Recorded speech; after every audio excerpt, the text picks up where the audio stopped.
Assalamualaikum warahmatullahi wabarakatuh. Salam Om Swastiastu, Namo Buddhaya, salam kebajikan, salam sejahtera bagi kita semua. Selamat pagi, siang, ataupun sore Bapak dan Ibu sekalian yang sedang menonton video kita kali ini. Perkenalkan kami kelompok 4. Dengan kesempatan yang sangat kita hargai ini, kita izin untuk mempresentasikan terkait dengan Digital Learning Transformation yang hasil dari riset dan diskusi kita terkait dengan AI akhir-akhir ini. Pada kesempatan kali ini, kami akan mempresentasikan terkait bagaimana kecerdasan buatan atau artificial intelligence mampu mengubah proses pembelajaran menjadi lebih efektif, profesional, dan juga adaptif. Presentasi ini kita akan bagi jadi beberapa bagian sesuai dengan kelompok saya, yaitu 5 bagian. Saya izin memperkenalkan teman-teman kelompok 4. Izinkan perkenalkan diri, saya Zaren Firdaus. Kemudian ada teman saya, jurnalis Nur Hakim Rizky. Kemudian ada Kadea Musdalifah. Kemudian ada Almaida Syifa Kamila. Dan juga Kasherina Alfans.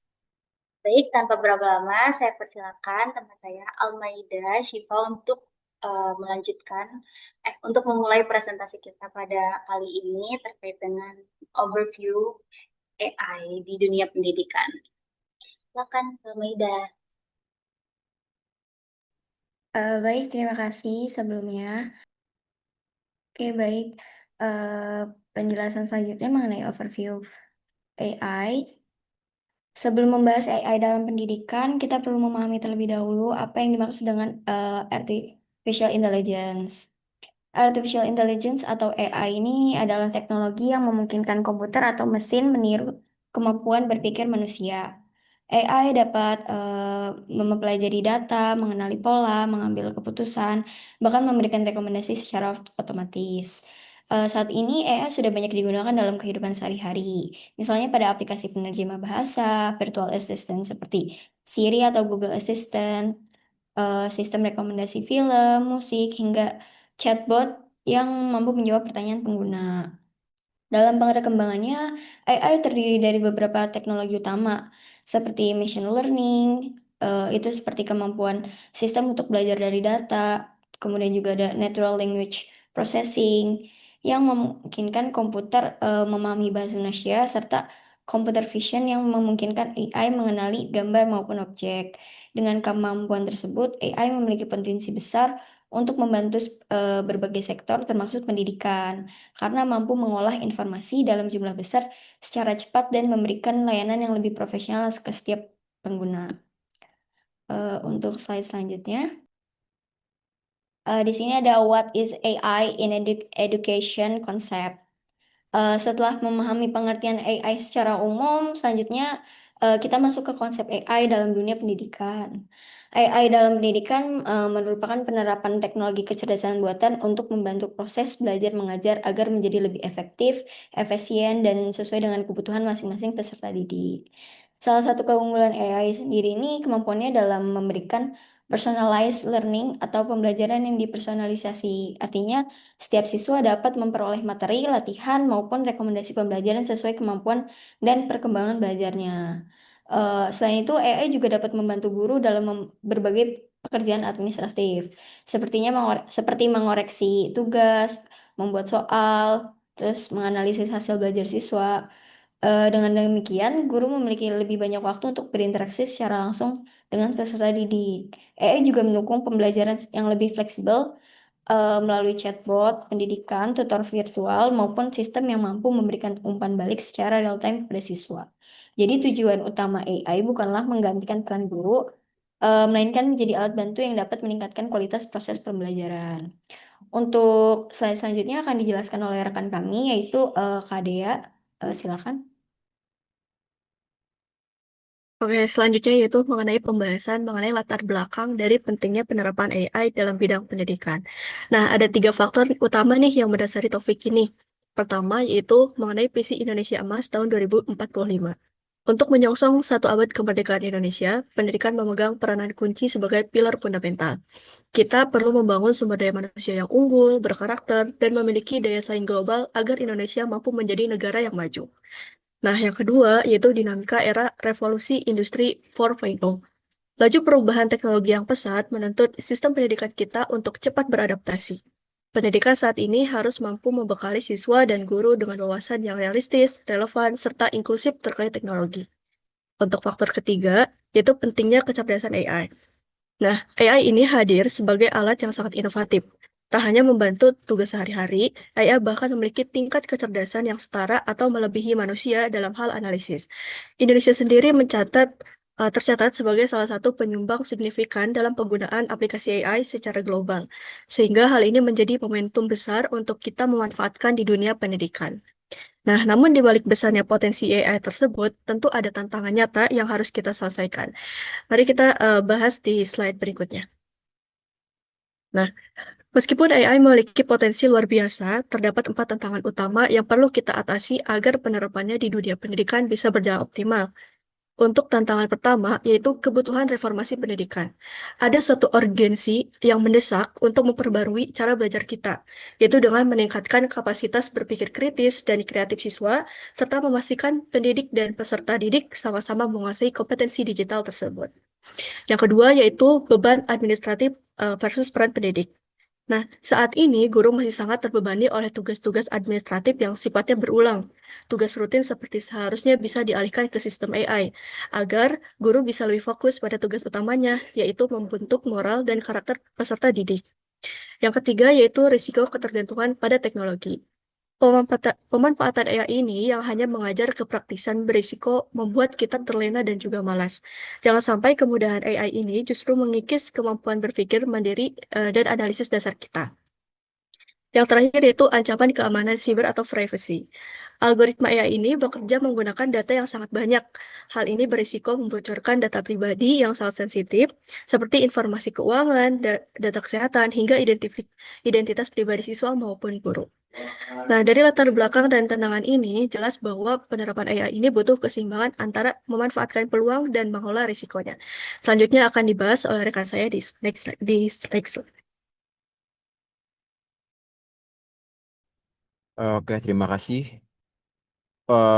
Untuk menjawab tantangan tersebut, kami mengusulkan sistem pembelajaran adaptif berbasis AI yang berfungsi seperti ibarat GPS pintar dalam memandu proses belajar siswa. Sistem ini memiliki dua keunggulan utama. Yang pertama itu deteksi gap real time atau AI mampu menganalisis kelemahan pemahaman siswa secara langsung dari kuis harian tanpa harus menunggu ujian akhir semester. Yang selanjutnya yaitu computer vision. Melalui computer vision ini, sistem pembelajaran jarak jauh dapat membaca mimik wajah siswa untuk mendeteksi tingkat kejenuhan atau kantuk. Selain itu, teknologi ini berfungsi sebagai e-proctoring atau pengawas ujian otomatis untuk menjaga tetap jujur dan bebas dari kecurangan. Next slide.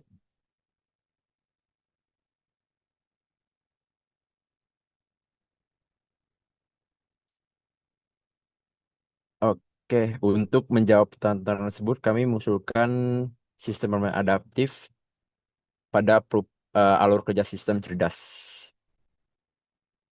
Sistem ini ada 4, yaitu deteksi gap real time. AI mampu menganalisis kelemahan pemahaman siswa secara langsung dari kuis harian tanpa harus menunggu ujian akhir semester. Yang kedua, remedial otomatis. Jika seorang siswa mengalami kesulitan pada konsep tertentu, siswa akan menyesuaikan tingkat kesulitan soal secara dinamis dan menyajikan materi. Yang ketiga itu ada materi instan. AI otomatis merancang modul dan video remedial personal untuk anak.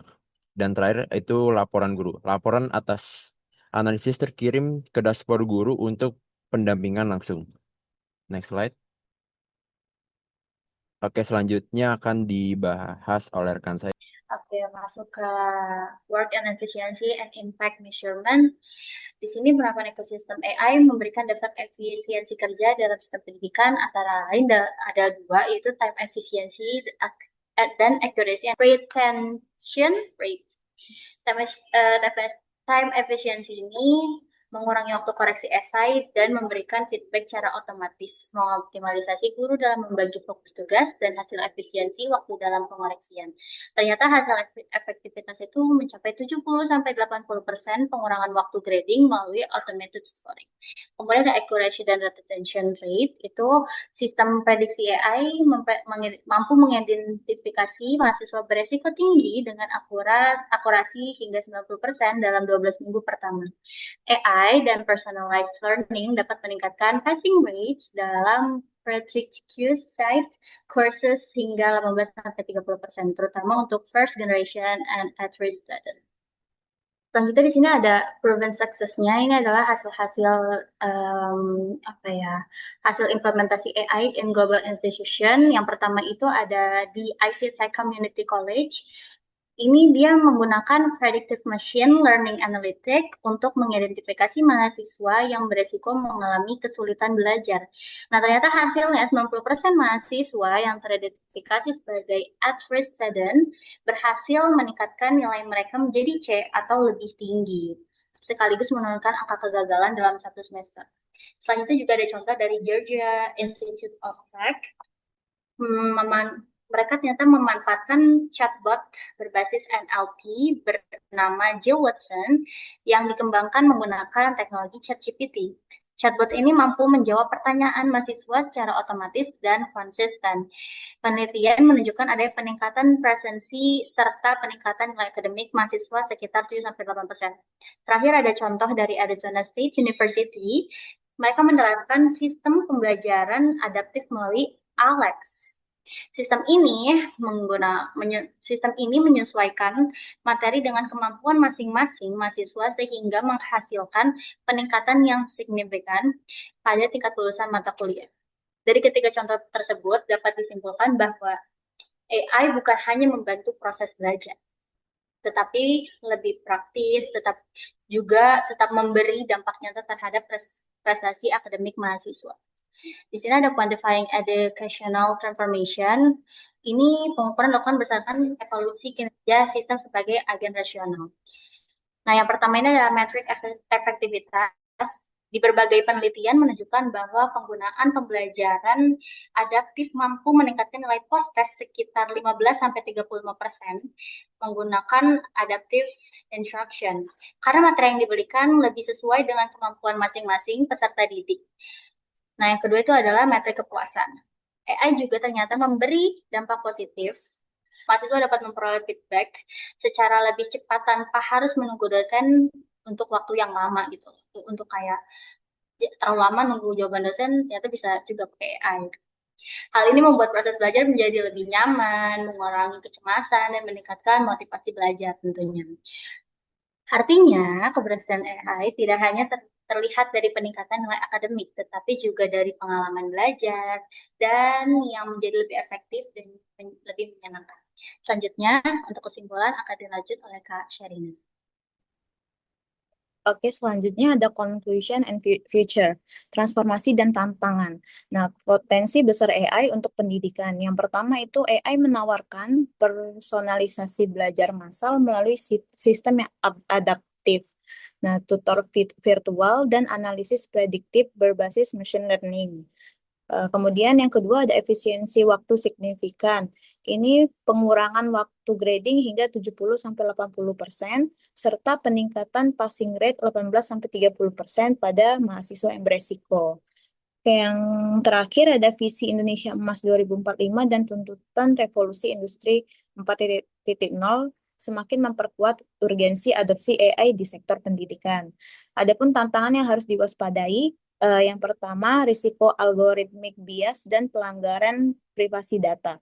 Yang kedua, potensi menurunnya nalar kritis serta maraknya kecurangan akademis akibat ketergantungan pada generator teks.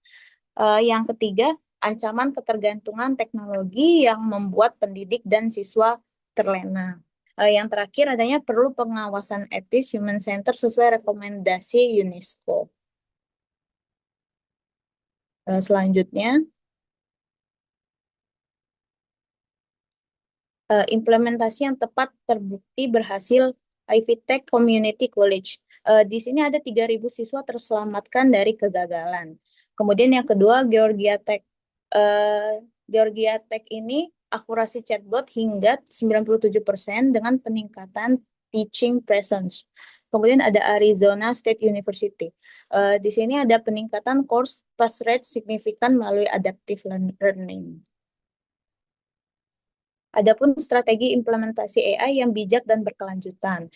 Rekomendasi yang pertama adalah perkuat literasi digital dan etika AI. Penjelasannya dengan memberikan pelatihan bagi guru dan siswa tentang cara menggunakan AI secara kritis, bertanggung jawab, dan etis. Kemudian pahami batasan teknologi dan risiko bias algoritma. Rekomendasi kedua, jaga keseimbangan teknologi dan peran manusia. Penjelasannya, gunakan AI untuk meringankan beban administratif seperti grading, remedial, otomatis. Namun, pendidikan karakter, moral, dan interaksi sosial tetap menjadi tanggung jawab pendidik secara langsung. Rekomendasi yang ketiga, terapkan regulasi dan pengawasan ketat. Nah, penjelasannya, patuhi pedoman UNESCO, lindungi data pribadi siswa dengan enkripsi dan kebijakan privasi yang jelas.